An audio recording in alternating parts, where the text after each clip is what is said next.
Today we're talking about how to list a domain for sale through GoDaddy and also through GoDaddy's partner company, Afternic. And I've got a list of sample domains here that I'm going to be talking about. I'm also going to talk about the differences in selling at wholesale price versus retail price. But anyway, the sample domains I have here are abcrazy.com, babyboysnames.com, bigbandfan.com, columbushistory.com, cyyoungaward.com, detroittaekwondo.com, featsofmagic.com, thousandcars.com. So I'm going to start with cyyoungaward.com. This is a domain that originally I thought I would build a website about it, and I just never got around to doing that. So I'm going to list it for sale now, and I'll show you the process I go through in doing that. So I'm going to go to my GoDaddy account, and I've called up that domain, cyyoungaward.com. And if you find these three dots to the right, click those and then choose list for sale.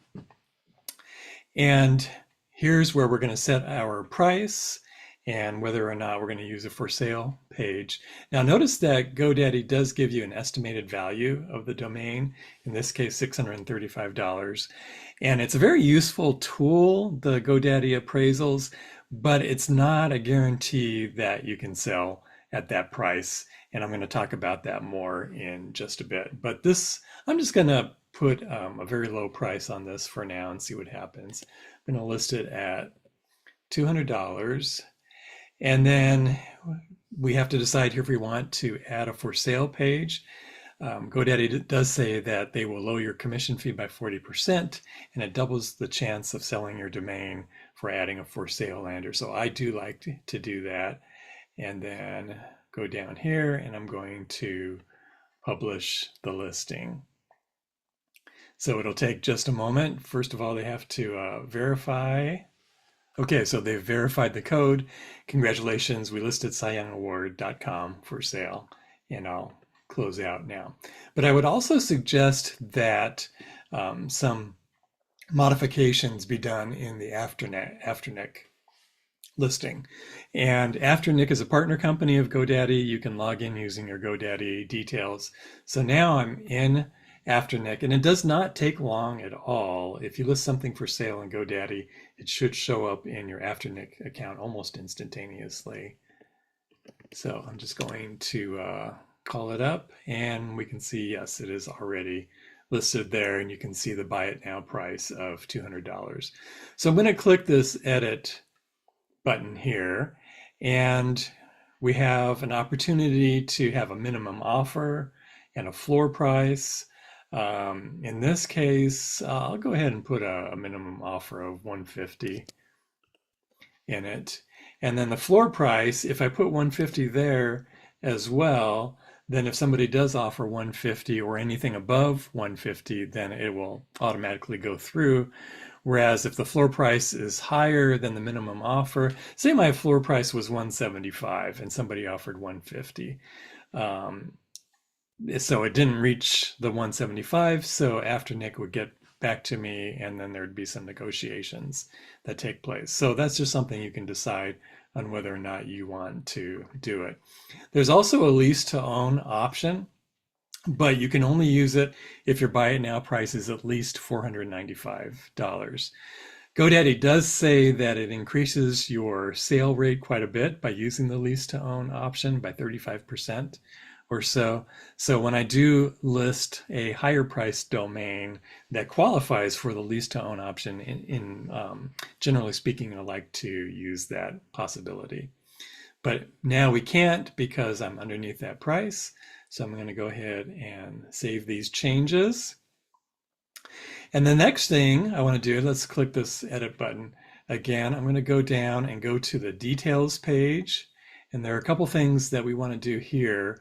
One is we want to set up this fast transfer. So when somebody does buy your domain, it can go through more quickly. And I like to go to the lander settings. Right now, the default is request price.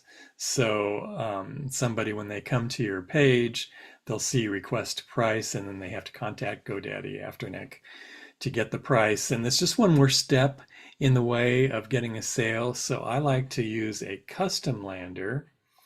And let's scroll down. We have different choices for what's going to show. Now I can't use the lease to own option because the price was too low, but I can use buy it now plus make an offer. So I'm going to go ahead and select that and then save here. And then we're going to see, I'll show you what the lander looks like after we've done this. All right, I've typed in cyyoungaward.com, and now you can see what the lander looks like. It shows get this domain, own it today for $200, or make an offer. So somebody, if they want to, can make an offer, and we talked about how that works. So let me go back now to this list of sample domains and say a few things about this. So do you price at wholesale rates or do you price at retail rates? And what I mean by that is a wholesale rate would be something where you do make money on it, but then somebody else can purchase it at that price and then turn around and flip it themselves for additional profit.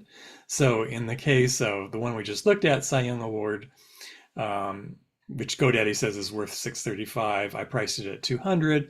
So somebody could purchase this domain at $200 and then they could turn around and sell it for maybe $300 or $400 or even more, depending on how they advertise it and so on.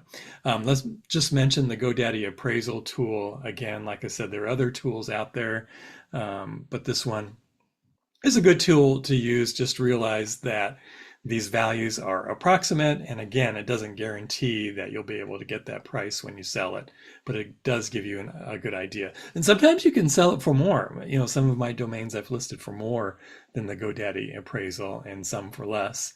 So that's something that you can experiment with. But here's the URL for the appraisal tool, or you can just Google GoDaddy appraisal, and it'll take you to the tool for that. But notice these domains that I've got here. In this case, I'm doing it all with wholesale prices. So retail price then would be at the higher value. But when you go that route, then you can expect to do additional marketing for it, whether that involves social media, YouTube videos, perhaps reaching out through email or phone to possible leads, individuals or businesses who would be interested in your domain. It's just going to take more work on your part, which is fine, you know, if you're prepared for that. So that's just one thing to think about, whether you sell wholesale or retail. And in this particular collection of domains, you know, the .coms tend to do very well. I mean, they're still, generally speaking, thought to be the highest value domains. And it's great if you can find one with 2 words. And all of these that I have here are 2 words or 3 words, and they make sense. If you look at the names, you know, you can make sense of what it means. Ab Crazy, I see that as a fitness product, health and wellness, somebody who wants to develop a 6-pack abs or something like that. Baby boys' names, parents are always looking for resources and helping to figure out what names they want to give to their baby boy. And the highest value on this one, on this page, is Columbus history, which GoDaddy appraises at $2,119. I have it for sale at $700, so that would be on the high end of the wholesale range. But if you think about that domain, it could be something about Christopher Columbus. It could be something about the city of Columbus, like Columbus, Ohio. So you have different options in where you can go with that. So anyway, if you have any questions about this, feel free to reach out to me. My name is Ralph. I'm with jazzydomains.com, and thank you for watching this video.